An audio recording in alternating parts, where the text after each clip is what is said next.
বুধবার দীঘার জগন্নাথ মন্দিরে দ্বার উদ্ঘাটন করেন মুখ্যমন্ত্রী মমতা বন্দ্যোপাধ্যায়।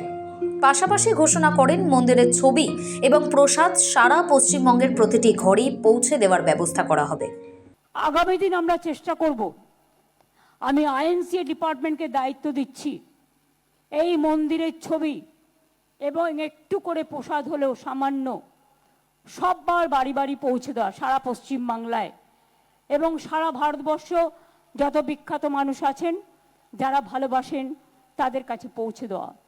মন্দির উদ্বোধনের আগে মুখ্যমন্ত্রী জানিয়েছিলেন দুপুর 3:05 থেকে 3:14 পর্যন্ত শুভ সময়, তার মধ্যেই মন্দির উদ্বোধন সম্পন্ন হবে। সেই সময়ের মধ্যেই দ্বার উদ্ঘাটন করেন তিনি। বুধবার সর্বসাধারণের জন্য দীঘার জগন্নাথ মন্দিরের দ্বার খুলে দেওয়ার কথাও ঘোষণা করেন মুখ্যমন্ত্রী। সবারই করি আহ্বান, সবাই আসুন এই মন্দির, তারপর থেকে আপনারা যখন ইচ্ছে আসবেন, মন্দিরের সময় অনুযায়ী ভোগও পাবেন। মঙ্গলবারের পর বুধবারও জগন্নাথ মন্দিরে সকাল থেকে হয়েছে যজ্ঞ।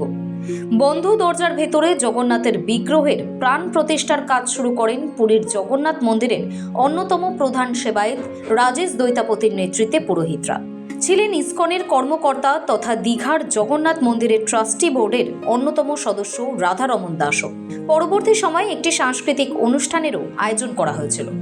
সেই অনুষ্ঠান শেষেই জগন্নাথ মন্দিরের উদ্বোধন করেন মুখ্যমন্ত্রী মমতা বন্দ্যোপাধ্যায়। মন্দির উদ্বোধনের আগে তিনি বাংলা তথা দেশবাসীর উদ্দেশ্যে বিশেষ বার্তা দেন। মমতা বলেন, এই মন্দির আগামী হাজার হাজার বছর ধরে তীর্থস্থান এবং পর্যটন স্থল হিসেবে পর্যটকদের কাছে প্রিয় হয়ে থাকবে। এই মন্দির সকলের জন্য, বার্তা মুখ্যমন্ত্রীর। এই মন্দির হাজার হাজার বছর ধরে উৎসব শুধু নয়, এক তীর্থস্থান হিসেবে সমুদ্র তটিনীতে, সমুদ্র তরঙ্গে, এক ধর্মীয় তরঙ্গের, পর্যটক তরঙ্গের উন্মাদনার প্লাবন তৈরি করবেন।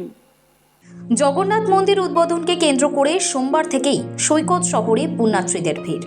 দীঘায় জগন্নাথ মন্দিরের উদ্বোধনকে কেন্দ্র করে গত 25 এপ্রিল থেকে শুরু হয়েছিল হোমযজ্ঞ। রাজেশ দৈতাপতির পাশাপাশি পুজোর আচার অনুষ্ঠানের জন্য পুরী থেকে দীঘায় রয়েছেন আরও 57 জন সেবক।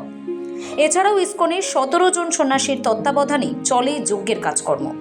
মন্দিরের জগন্নাথের প্রাণ প্রতিষ্ঠার আগে মোট 1 কোটি বার নরসিংহ মন্ত্রোচ্চারণ করেন সেবকরা। অনিমেষ প্রামাণিক ও সৌভিক সান্যালের রিপোর্ট, সময় কলকাতা।